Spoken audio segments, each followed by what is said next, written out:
আজকাল দিল্লি যাদবপুরের কয়েক কিলোমিটারের ভৌগোলিক সীমারেখায় ফ্যাশনেবল পোস্ট দেওয়ার নামই দেশদ্রোহী বামপন্থীদের বিপ্লব।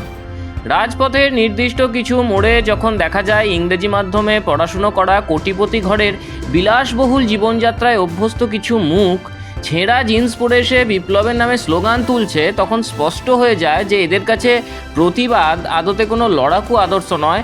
প্রতিবাদ এদের কাছে স্রেফ একটা ফ্যাশন বা বিনোদন এবং সর্বোপরি দেশকে বদনাম করার চক্রান্ত।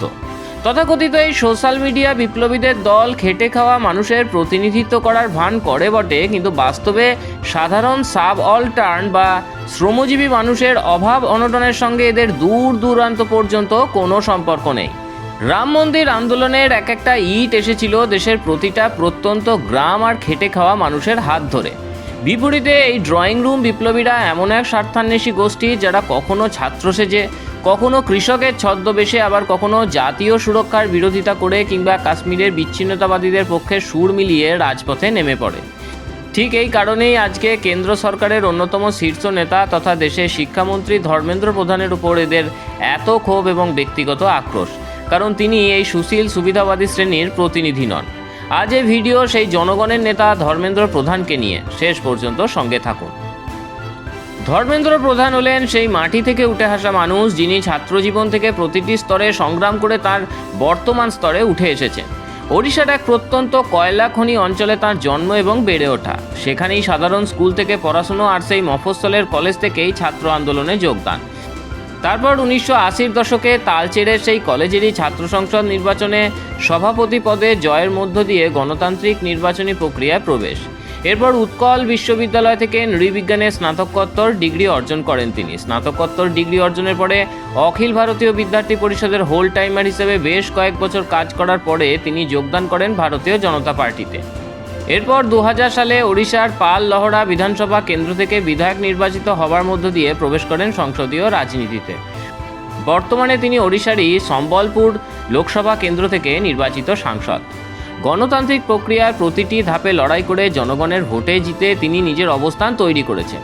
এই আন্দোলনজীবীদের মতো তিনি কোনো পিছনের দরজা দিয়ে বা সোশ্যাল মিডিয়ায় হাইপ তুলে রাজনীতিতে আসেননি।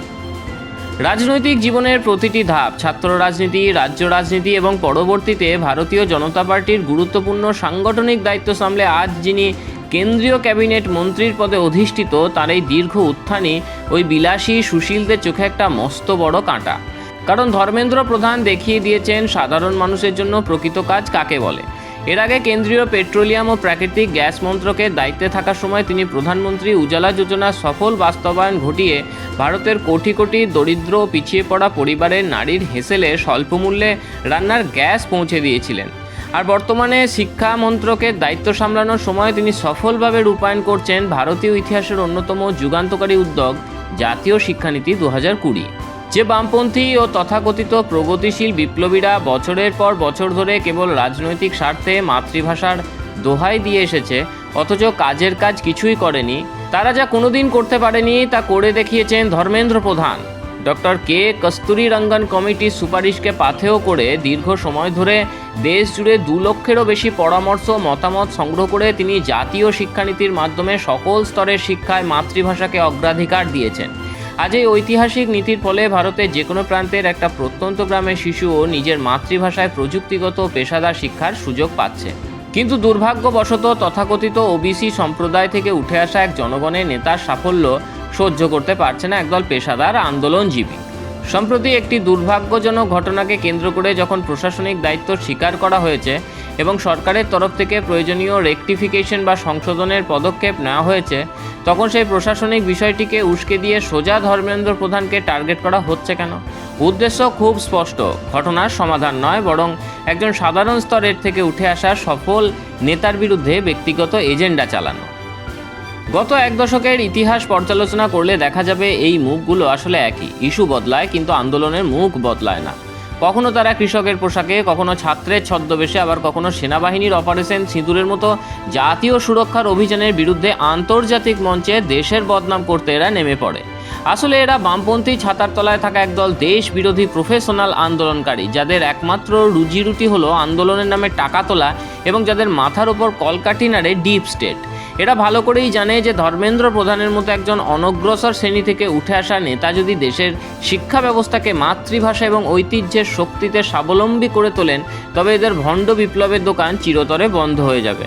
তাই সময় এসেছে এই ছদ্মবেশী আন্দোলনজীবী এবং তাদের পিছনে দেশ বিরোধী চক্রান্তকে চিনে নেওয়ার।